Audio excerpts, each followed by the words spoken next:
Usap-usapan nga ngayon sa social media si sex bomb dancer na si Izzy Drazona. Hindi lamang sa hindi niya pag-attend sa nasabi nga pong concert nila ng sex bomb, kundi pati na rin ang naging post ng kanyang anak kamakailan lamang na si Andre. Si Andre, na anak ni Izzy Drazona, na ngayon ay mas kilala na si Sofia.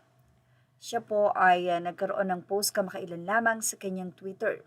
Ang anak ni Izzy na si Andre na ngayon ay kilala sa pangalan na Sofia Trazona ay isang trans woman at drag performer.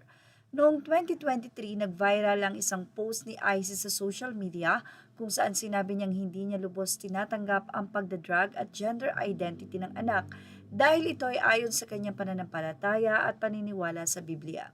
Sa kanyang post, sinabi niya na mahal niya ang anak ngunit ayaw niyang suportahan ng mga bagay na makakasama dito.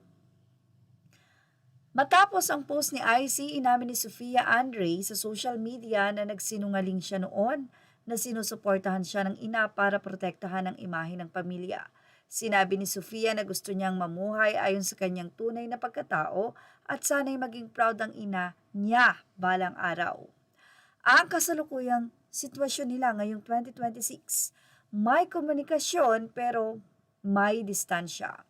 Kamakailan lamang ay sinabi ni Sofia na hindi na sila nagkikita ng kanyang ina sa personal dahil natatakot siyang makita ang reaksyon ng ina ngayon na siya ay isang trans woman.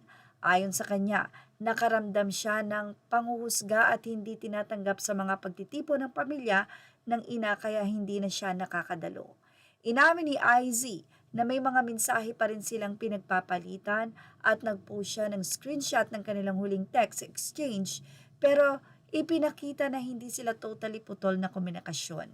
Sa mga ipinakitang mensahe, pinuri ni Sofia ang ina matapos ang isang reunion concert nito at mga salita ng pagmamahal na pinagsaluhan nila. Ang pagmamahal ng isang ina ay hindi masusukat, hindi dahil sa hindi pagtanggap, kundi dahil sa ayaw niya na ang anak niya ay mas higit na mapahamak. Ito ang mayroon si IC Trazona matapos niya matanggap ang salita ng Panginoon at ipamuhay ito. At isa sa masakit para sa isang ina ay hindi niya maakay ang anak sa salita ng Panginoon na mas higit na makapagbibigay sa kanya ng tunay na buhay at hindi sa kapahamakan. Ganun pa man, hindi maikakaila na mahal ni IZ ang anak. At yan ang ating showbiz snap update. Images are all credit to the rightful owners.